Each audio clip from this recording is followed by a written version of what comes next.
Hiya, my name is Brianna Terry, and this is my vlog of how I use my teaching pedagogy to meet standards 1.4 and 2.4. I would like to begin by acknowledging the traditional custodians of this land. I pay my respect to the past, present, and emerging traditional elders of this land I am standing on today, the Wadandi people of the Noongar Nation, for they hold the history, traditions, and culture of Aboriginal and Torres Strait Islander people across this nation. Always was, always will be Aboriginal land. So my teaching philosophy is under the psycho-educational philosophy.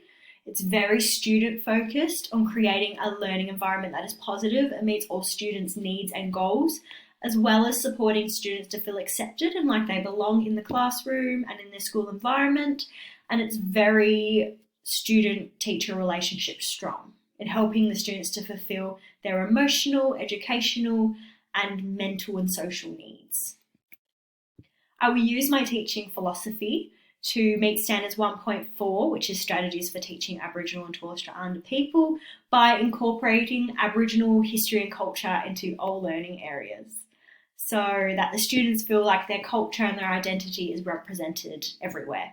I will do this by incorporating Noongar seasons and language into my teaching when I can, as well as incorporating Noongar names of places and cities when I'm teaching, say, geography, as well as myself learning about the school environment and including this in my teaching, and also using Aboriginal and Torres Strait Islander history and culture as a cross-curricular every chance I get, such as in history and art and sport and English. I will also use teaching resources that have been published, approved and or supported by Aboriginal people and Aboriginal elders, such as Cool Australia, Scoodle and Narragaana.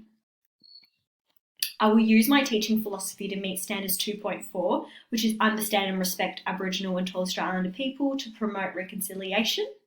I will do this by recognising and incorporating important dates and weeks for Aboriginal and Torres Strait Islander people in my teaching.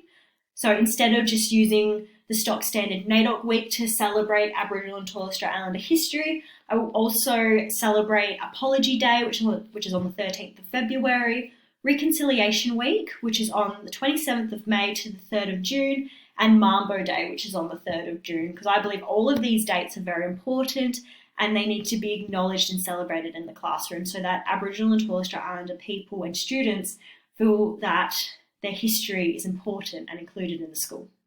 I will also work alongside my school's Aboriginal and Islander education officer to make sure I'm meeting all my Aboriginal and Torres Strait Islander students' needs. And I will also seek guidance and work alongside with community elders and the students' parents to make sure that I'm being culturally appropriate. Thank you.